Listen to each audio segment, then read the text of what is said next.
Welcome back. We can ask ChatGPT to suggest to us a specific process to solve a problem. We can do that in any context. In this video, we're going to focus on a business-related problem.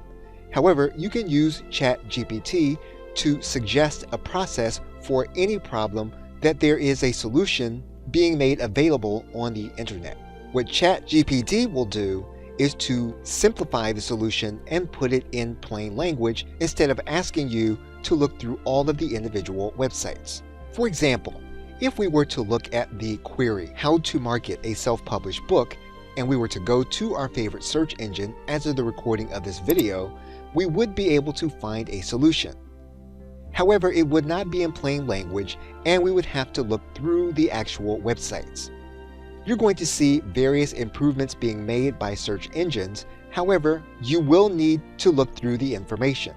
The benefit of looking at a search engine is that you'll be able to determine the most reputable sources and the cited information. However, we can look for that same information using ChatGPT to suggest to us a process. Once we write in, we can then click enter, and you will then have a process written in plain language.